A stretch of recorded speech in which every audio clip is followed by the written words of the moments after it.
Okay, so today um, we will install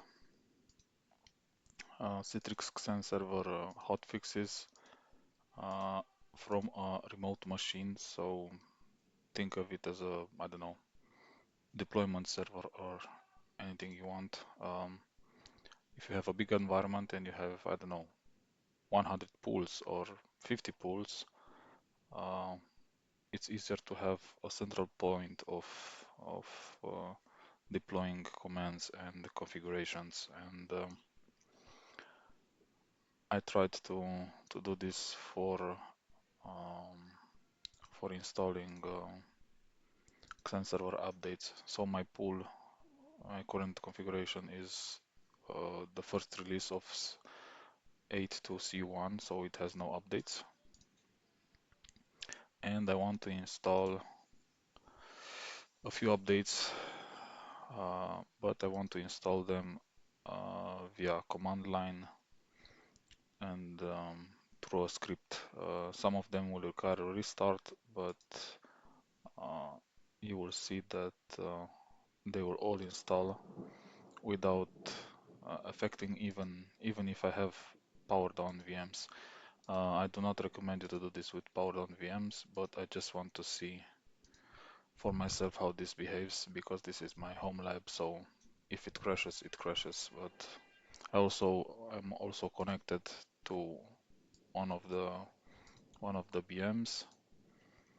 So on clone 04 I'm connected. I'm running a ping to see if there is an issue, and I have I'm using PVS, so the image is streamed.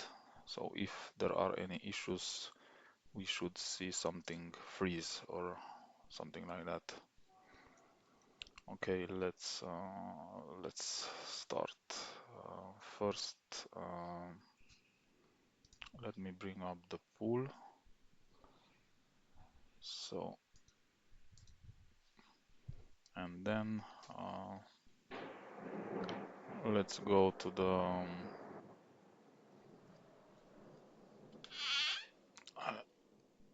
1 second. Okay, so I'm back. Yes, let's run let's run the script. Before I run the script, what the script actually does. Uh, the first action is it's copying the hotfixes. So those hotfixes it's copying on the pool default storage. It installs the hotfixes. It cleans up the hotfixes, and the last step it's removing the everything what it copied.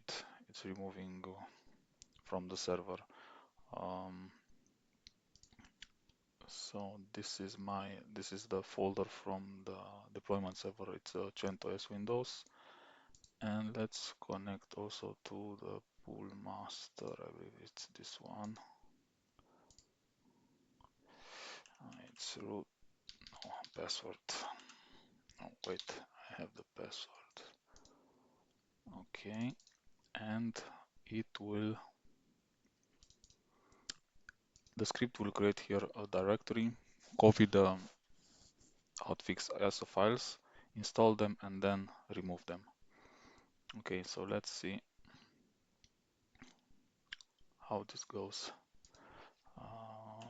Let's see, where am I here? So I believe my script is number 3.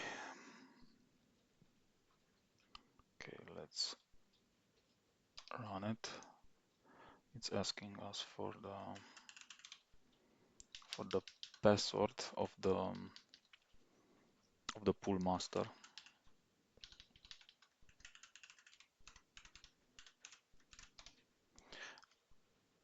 And one more time the password.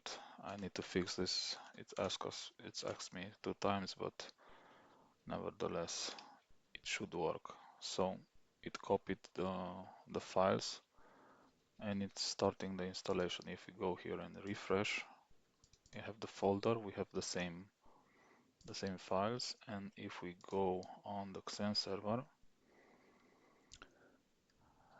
it's installing the hotfixes one by one. So it's already installed 1017. Now it's installing 31, and it's installing on the entire pool. As you can see here, you will get all the message from all the hotfixes. Some of them need to reboot, some of them need to just restart the tool stack. Okay, so I'm back. I had to answer a call, but nevertheless, uh, all the hotfixes have been installed.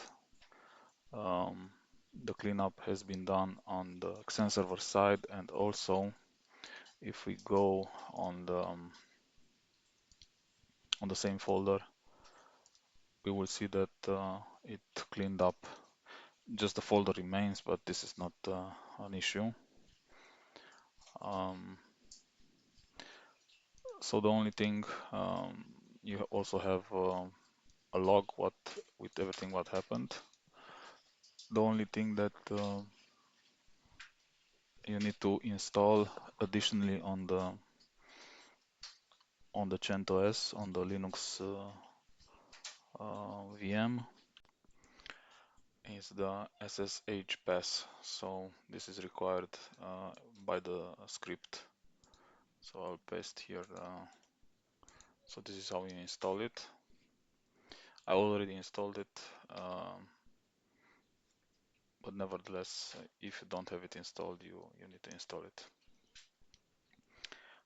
Okay, so let's take a look at the script. Just I will paste the script in the first comment of this video. So in the script, I've hard coded the IP of the pool master, but that can be also turned into a variable, and you can type it when you run the script. But I've done it like this. I mean, I didn't do it like this. I've worked with ChatGPT on this. Everyone does these days because I'm not such a good scripter. I'm learning, and I'm using ChatGPT to learn faster. So this was created with Shelly Shell scripting. It's an ChatGPT add-on or something like that. So that's the script. I will paste it in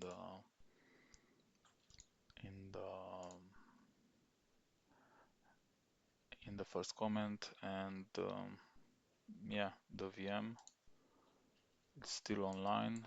It's pinging like crazy. So this can also be done with the VMs turned on, but I do not recommend it. In a productive environment, you should never do this with VMs turned on. I will just power them off now and reboot the pool master first, and then the slave, because after the updates, a reboot is required.